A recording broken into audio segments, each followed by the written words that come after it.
Dunia sufi itu sangat hati-hati untuk tidak mengotori dirinya dengan hal-hal yang mendegradasi spiritualitas. Perilaku, kata-kata sangat diatur agar tidak menyatukan. Bahkan hasrat hati aja kan diatur luar biasa.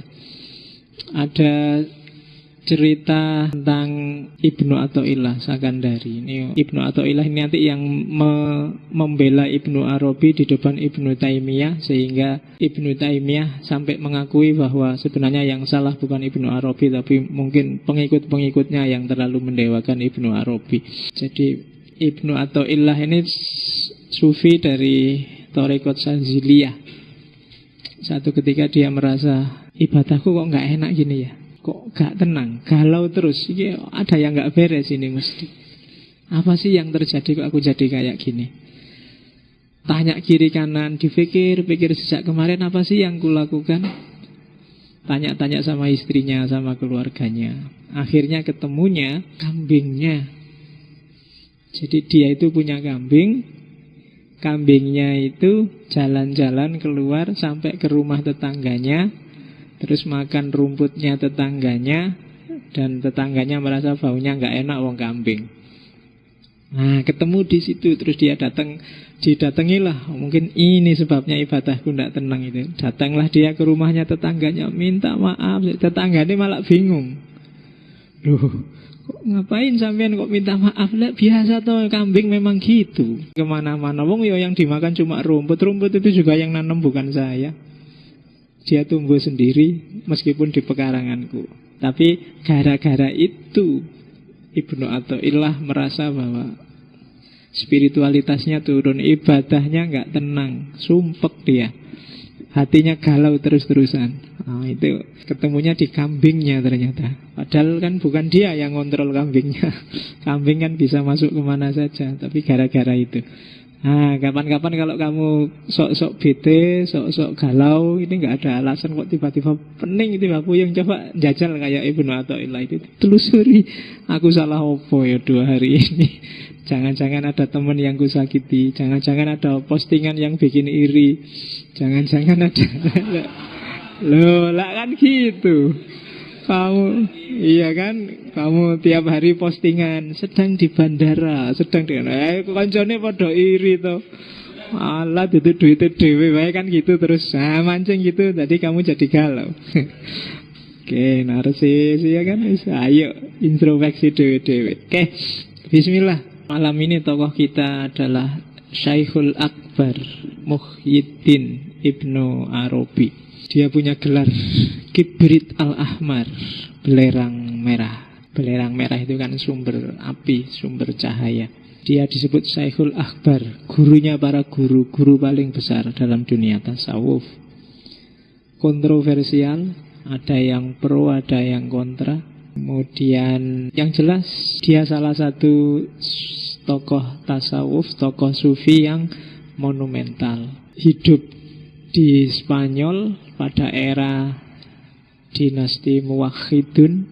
Sebenarnya harusnya Ibnu Arabi lebih dulu daripada Suhrawardi. Tapi Suhrawardi saya dulukan karena Suhrawardi yang punya madhab iluminasi. Ibnu Arabi sebenarnya awalnya dia remaja biasa yang gandrung ilmu. Mirip Suhrawardi kemarin. Hampir semua sufi besar itu awalnya gandrung dengan ilmu, termasuk Ghazali. Fikih, tasawuf, tafsir, hadis, ilmu kalam, dia master di segalanya awalnya. Meskipun pada akhirnya dia konversi ke sufi. Umur 15 tahun dia sudah bisa menaklukkan Ibn Rus pada zamannya. Dan Ibn Rus sendiri ngakui kehebatannya. Umur 15. Dan umur 20 tahun dia sudah jadi sufi besar.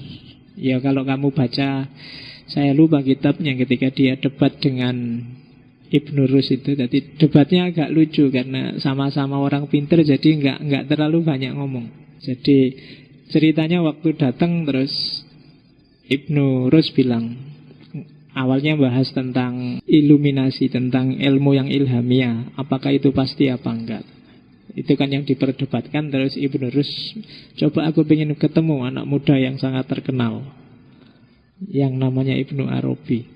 Ibnu Arabi datang diantar bapaknya, wong masih ABG umur 15 tahun. Begitu ketemu Ibnu Rus cuma bilang iya.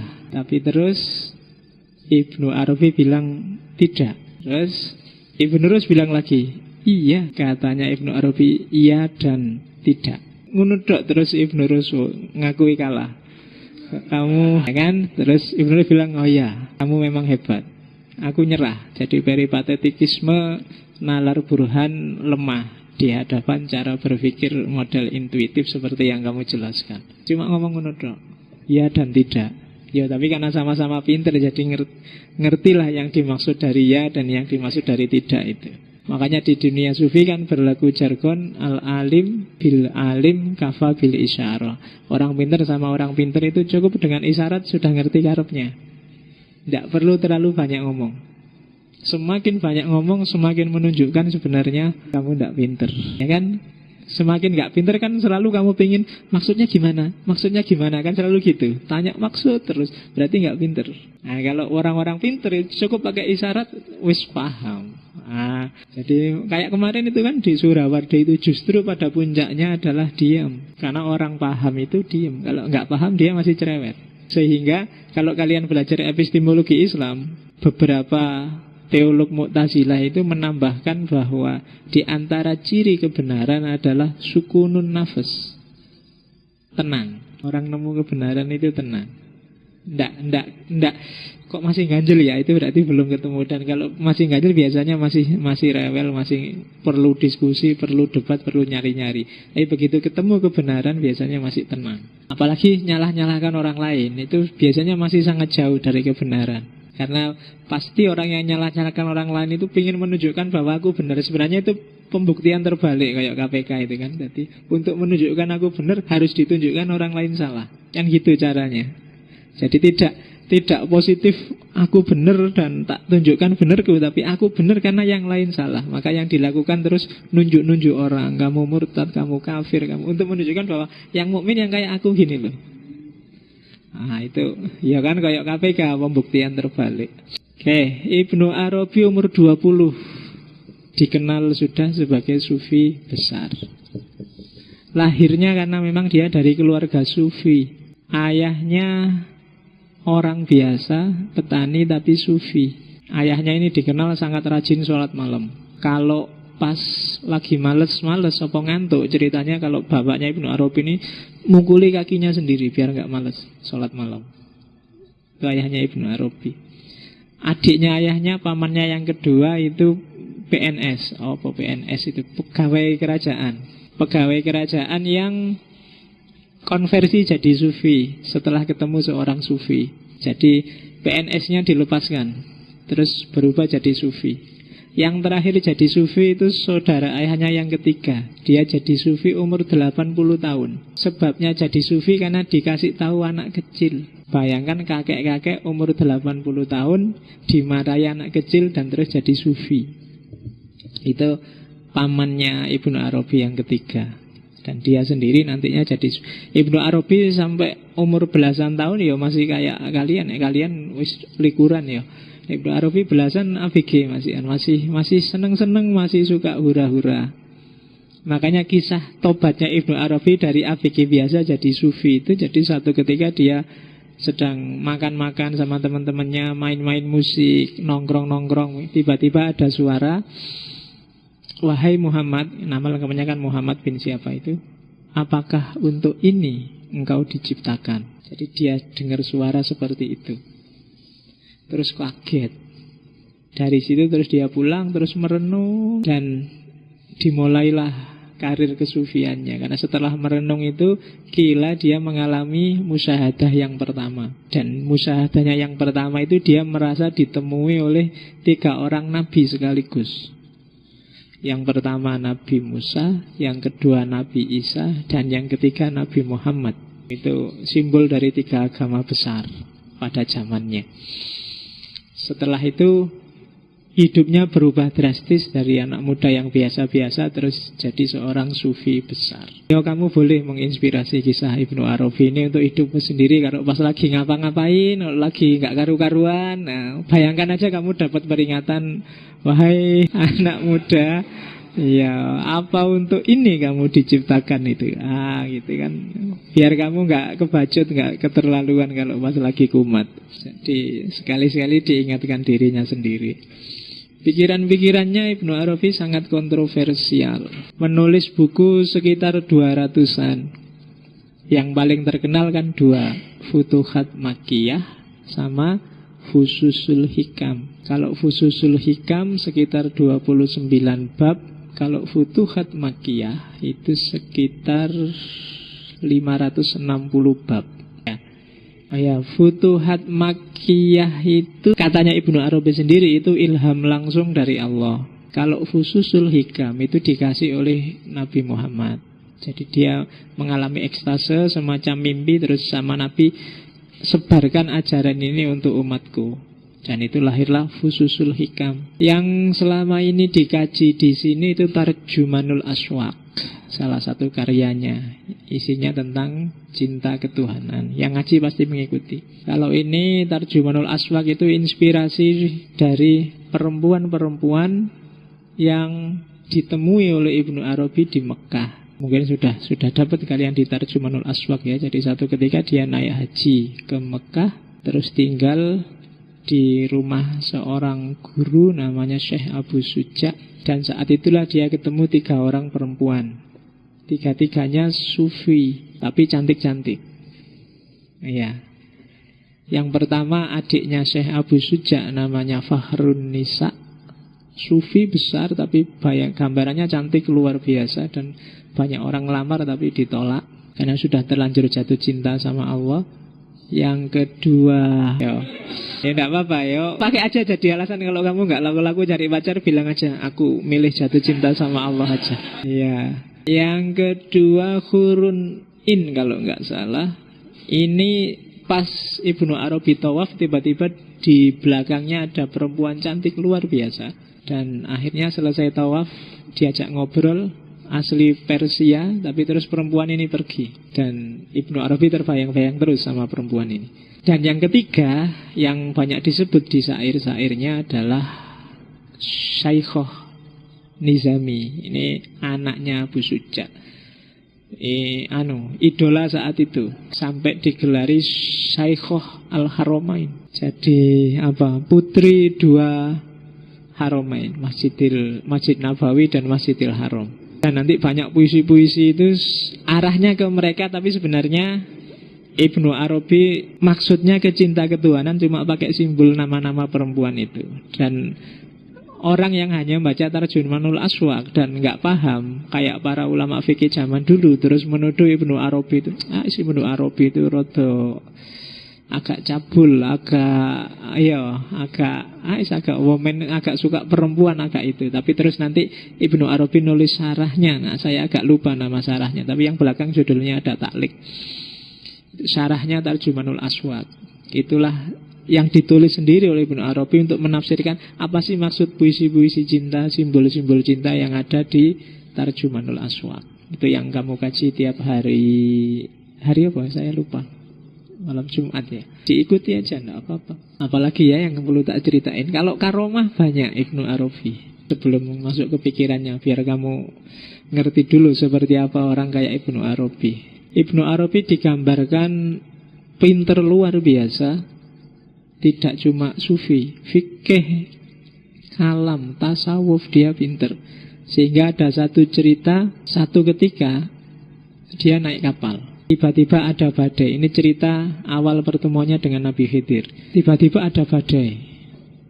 Orang-orang di kapal panik semua. Terus bilang ke Ibnu Arabi, Syekh, sampean kan sufi besar, mbok berdoa biar badainya berhenti. Terus Ibnu Arabi, ya wis, enggak apa-apa. Dia naik ke atas tiangnya kapal, terus bilang, wahai lautan kecil, tunduklah pada laut yang besar. Aku adalah laut yang besar dan kamu hanya laut yang kecil. Itu sebenarnya manifestasi teorinya kan, mikrokosmos, dan lautnya tunduk. Tapi begitu lautnya tunduk, muncul ikan besar. yang bisa ngomong. Ikannya ini bilang, oke, laut aman tapi kapalmu nggak aman sebelum kamu bisa jawab pertanyaanku. Iya, ujian. Ini diceritain juga. Dan pertanyaan ikan ini agak khas. Pertanyaan fikih. Fikih itu kan so aneh-aneh pertanyaannya. Katanya si ikan, jawab 2 pertanyaanku. Berapa lama yang pertama iddahnya perempuan yang suaminya jadi kera. Yang kedua, berapa lama iddahnya perempuan yang suaminya jadi batu. Judek ya fikih. Cuma karena Ibnu Arabi ini pinter ya, usul fikihnya jalan. Dan dia jawab, perempuan yang ditinggal mati perempuan yang suaminya jadi kera, iddahnya kayak iddah cerai. Jadi kayak perempuan yang dicerai suaminya. Karena begitu suaminya jadi kera kan otomatis talak jatuh. Karena nggak kompatibel laki-laki perempuan kok kawin sama kera. Berarti kan otomatis talaknya jatuh. Dan karena masih hidup ya kayak perempuan yang ditalak. Sementara perempuan yang suaminya jadi batu ya iddahnya kayak mati. Jadi kayak yang suaminya mati. Jadi sesuai itu. Dan ikannya puas, akhirnya ikannya jadilah dia Nabi Khidir. Setelah itu Ibnu Arabi diajak uzlah, dan diantara gurunya Ibnu Arabi itu Nabi Khidir. Oke, yang jelas pikiran-pikirannya kontroversial. Nanti kita lihat kontroversi apa. Dan saya memang sengaja tak ceritain panjang-panjang karena pikiran-pikirannya saya nggak mau panjang-panjang, khawatir kamu sumpek.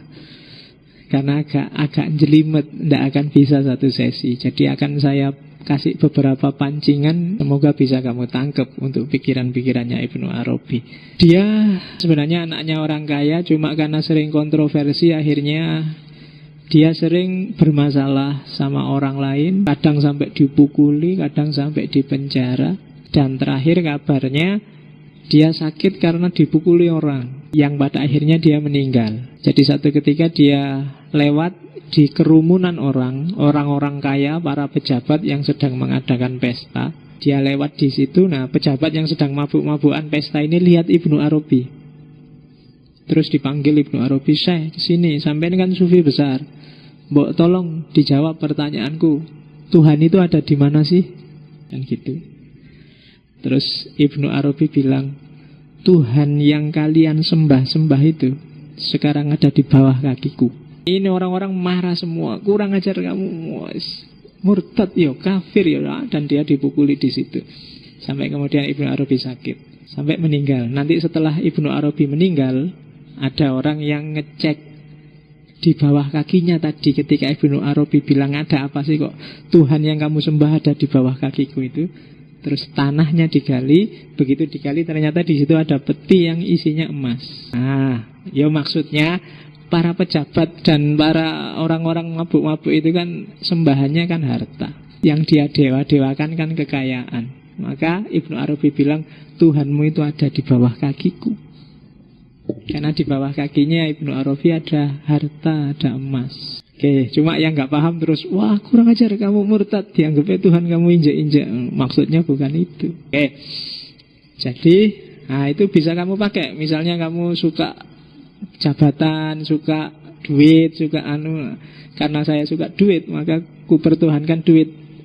Tuhan yang ku sembah-sembah sekarang ku dudukin. Nah, karena dompetnya tak taruh di bawah sini.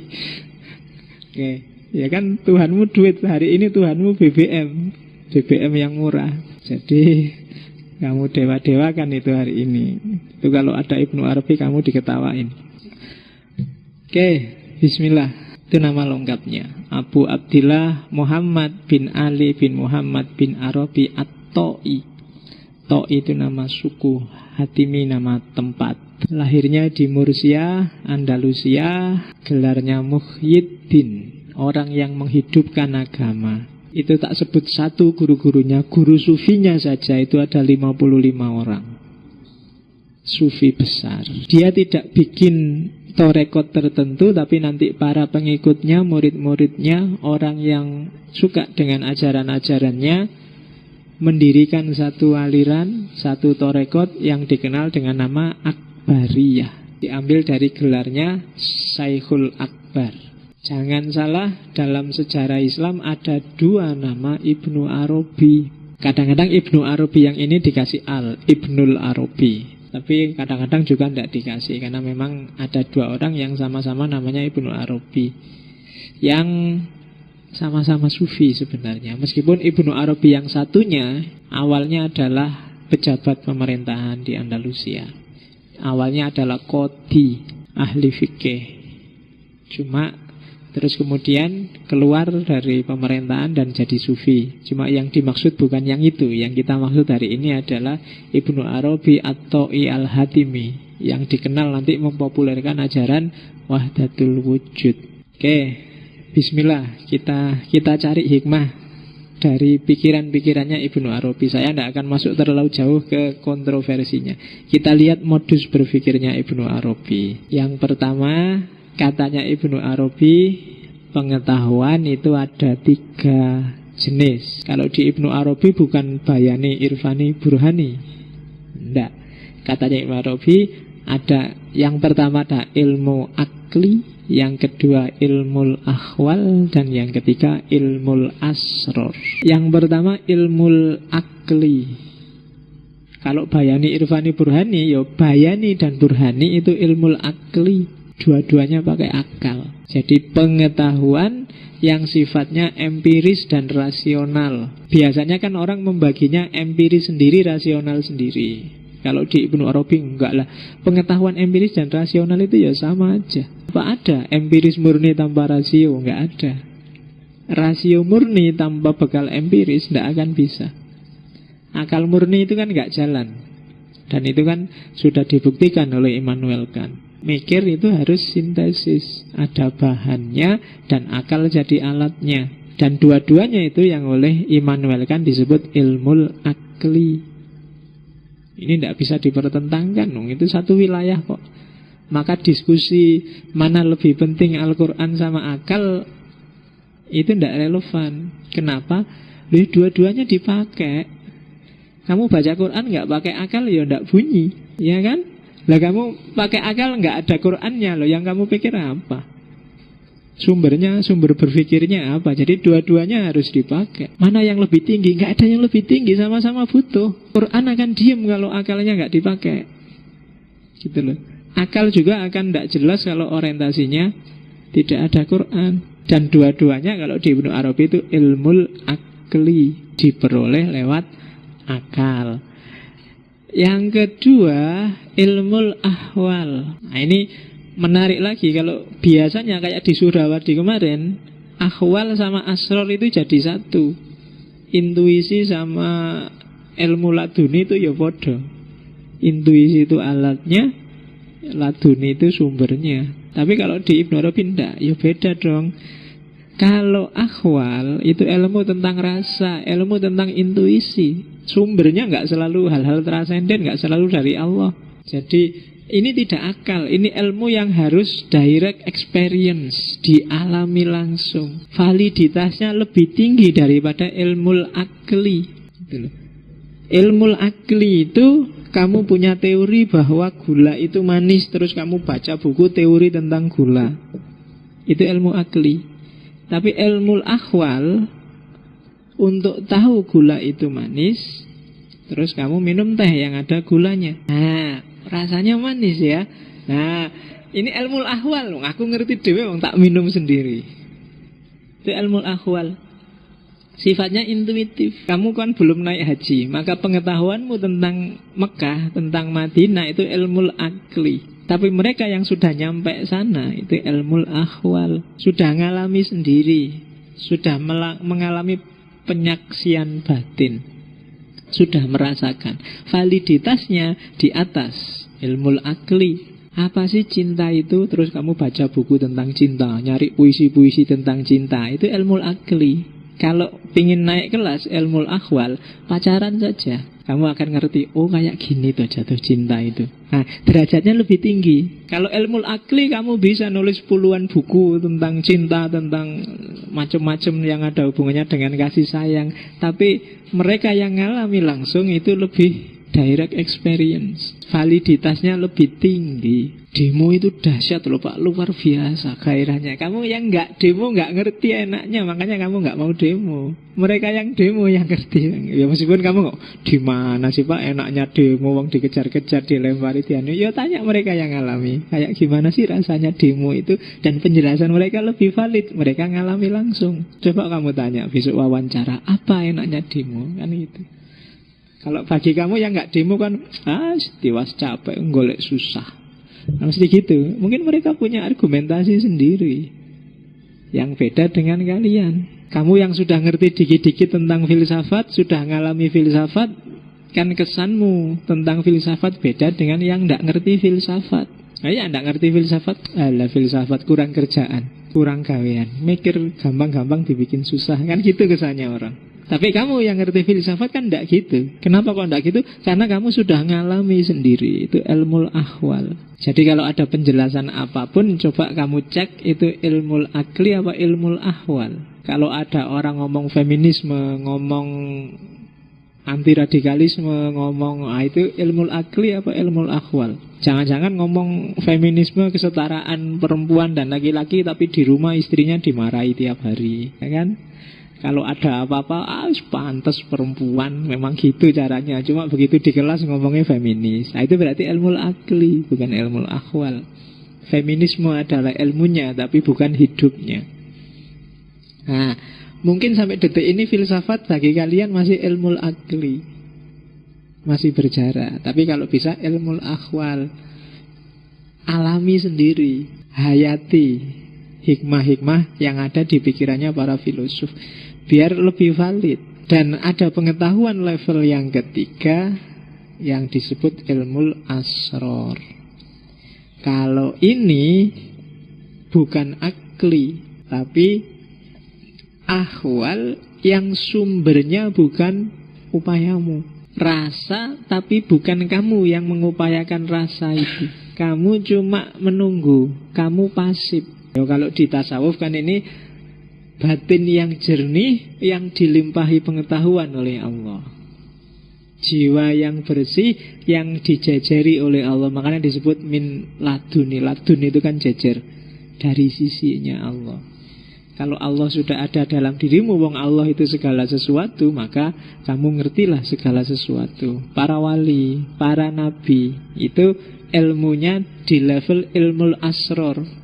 Nggak sekedar, dia nggak ngalami tapi ngerti, sama dalamnya dengan akhwal. Makanya kadang-kadang Nabi itu kan bisa nebak masa depan. Besok di akhir zaman masjid bangunannya megah tapi orangnya nggak ada. Itu kan ilmu asror. Kayak Nabi waktu habis Isra Mi'raj diuji sama kafir Quraisy Mekah, ditanya, Allah dari mana kamu? Wong tadi malam masih di sini kok ngakunya dari Masjidil Aqsa misalnya. Terus Nabi kan bisa menjelaskan detail ketika ditanya itu. Nah itu kan kalau bahasa kitabnya tiba-tiba malaikat Jibril datang bawa gambarnya Masjidil Aqsa di depan Nabi, terus Nabi bisa cerita. Itu sebenarnya ilmu asror, pengetahuan tentang yang rahasia-rahasia. Maksudnya rahasia itu yang manusia biasa nggak menjangkau. Tentang masa depan, tentang masa lalu, tentang rahasia hati. Nah, itu kan orang-orang tertentu yang bisa menjangkau. Itu ilmu asror. Kadang-kadang rahasia hati itu tidak luar biasa. Orang modern bisa membaca wajah, karena memang ekspresi tubuh dari yang paling atom paling kecil sampai paling besar itu sebenarnya menggambarkan siapa dirimu. Dan hanya cuma kita susah menjangkaunya. Kalau ilmu asror, orang dikasih informasi langsung oleh Allah. Itu jenis pengetahuan ketiga. Tiga-tiganya penting dan tiga-tiganya dipakai oleh Ibnu Arabi. Meskipun ini sifatnya ranking, yang paling meyakinkan ya ranking pengetahuan jenis ketiga. Di bawah itu pengetahuan jenis kedua, dan di bawah itu pengetahuan jenis pertama. Oke, pengetahuan jenis pertama kamu peroleh keluar, dalam arti kamu cari kebenaran di luar dirimu. Kalau pengetahuan jenis kedua, kamu melihatnya ke dalam. Kalau bahasanya Mehdi H.I. Riyasdi itu pengetahuan swa objek. Karena untuk tahu kan kamu ngecek dirimu. Tadi saya minum teh, untuk ngerti bahwa teh itu manis kan saya nggak tanya ke sana, tapi saya ngecek ke dalam. Jadi objek pengetahuannya aku, yang mengetahui juga aku. Sehingga itulah disebut pengetahuan swa objek. Saya ini cinta apa enggak ya? Itu kan ke dalam urusan rasa. Ini sebenarnya cinta apa sekedar iseng apa ini nafsu, kan saya kalau ke dalam. Pengetahuan tentang rasa itu ke dalam swa objek. Nah, ada lagi jenis ketiga. Kalau ketiga itu juga ke dalam, tapi sumber pengetahuan bukan dirimu lagi, tapi dari luar dirimu. Itu 3 pendekatan. Dan ini kadang-kadang di level tertentu tidak cuma para wali atau nabi yang mendapatkan ilmu asror. Mungkin di titik tertentu kamu bisa dapat ilmu asror itu, karena Allah itu maha penyayang. Sehingga kadang-kadang kan kamu ada masalah, solusinya gimana ya, tiba-tiba muncul ide di kepalamu tanpa kamu usahakan. Nah, itu termasuk golongan ilmu asror. Atau tiba-tiba kamu mimpi yang jadi solusi, itu ilmu asror. Jangan salah, kalau di Ibnu Arabi mimpi itu juga termasuk sumber pengetahuan. Dan Ibnu Arabi sering sekali mengalami ekstase melalui mimpi. Ibnu Arabi seorang sufi yang dikenal paling mudah untuk ekstase, paling mudah untuk kasyaf. Kalau orang sufi yang lain kan perlu riyadhah, mujahadah baru kasyaf. Tapi kalau Ibnu Arabi bisa anytime. Bisa ngobrol-ngobrol gini tiba-tiba trance, kayak orang gak sadar. Itu Ibnu Arabi. Bisa tidur biasa tiba-tiba kasyaf, tiba-tiba. Itu istimewanya Ibnu Arabi. Meskipun bagi yang tidak percaya itu jangan-jangan dia punya penyakit apa gitu. Tapi ada buktinya. Buktinya apa? Dia nulis sekitar 200 kitab.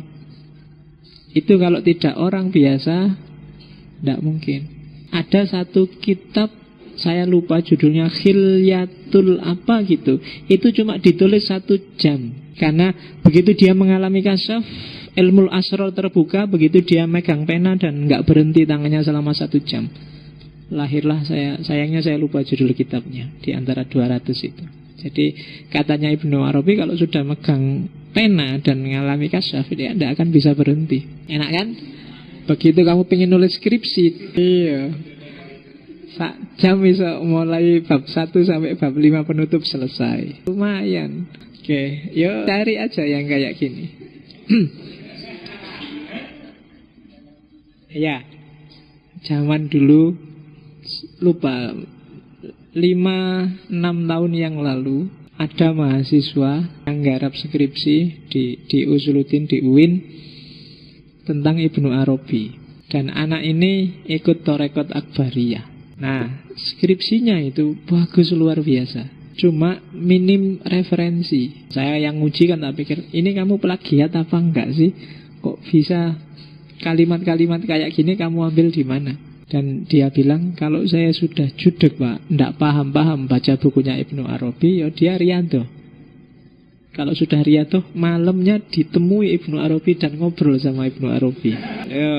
Oh itu kan bingung kan, lah iki piye ngujine secara ilmiah? Tapi tidak pakai referensi. Dan dia nggak plagiat. Ya berarti paling tidak kan tak anggap ya wis Ibnu Arabinya nanti, yang penting itu pikiranmu sendiri nggak jiplak dan bagus. Gitu. Oh itu kan alternatif. Kalau kamu sudah judek wis riyadhah wae. Sapa ngerti dapat ilham apa dapat apa lah gitu. Lumayan. Dan benar itu, jadi saya lupa tahun berapa itu ya. Dan memang bagus sekali. Ya meskipun dosen yang lain nggak percaya, tapi memang dia ikut rekod. Dan setiap kali dia buntu, tidak paham-paham, dia melakukan amalan tertentu, riyadhah tertentu, dan malamnya bisa ngobrol sama Ibnu Arabi. Oke. Nah, ya kalau diceritain enak, cuma begitu kamu ngerti riyadhahnya gimana, mungkin kamu besok-besok saja pak, mesti gitu. Karena kadang-kadang kan riyadhahnya atau rekod itu kan agak berat, itu mungkin puasa, wiritan lah, nggak tidur lah, nggak apa lah, itu kan bagi kamu kan berat. Kamu kan siap nggak tidur kalau ada siaran langsung sepak bola aja kan. Di luar itu kan kamu males sholat. Oke, jadi itu jenis pengetahuan. Jadi jangan salah, ya selama ini modus berpikir kita hanya di pengetahuan jenis pertama, atau paling jauh jenis kedua. Jenis kedua pun kita sering tidak percaya. Itu kan jenis pengetahuan intuitif, pengetahuan instingtif, itu kan kita sering tidak percaya. Kita anggap itu firasat, itu kan jenis pengetahuan kedua. Kita nggak peka di situ karena kita nggak pernah latihan melatih ketajaman intuisi kita. Dan kenapa kamu nggak percaya? Karena memang kamu nggak melatih itu, sehingga intuisimu nggak bisa dipercaya. Orang yang intuisinya tajam itu bisa loh membaca mungkin hal-hal yang ini besok mesti kayak gini, ini besok mesti itu bisa. Itu intuisi. Cuma modus berpikir kita selama ini hanya ilmu akli, sejak SD sampai kuliah. Dan di luar itu kan nggak diakuin cara berpikir ilmu akli yang oleh Barat sudah dikritik habis-habisan karena polanya agak positivistik. Itu modus pengetahuan. Ini yang paling terkenal. Sebelum ngomong wahdatul wujud, itu tadi epistemologinya, sekarang ontologinya. Katanya Ibnu Arabi, ini sebenarnya simpel aja. Yang bisa disebut wujud atau ada itu satu-satunya hanya Allah.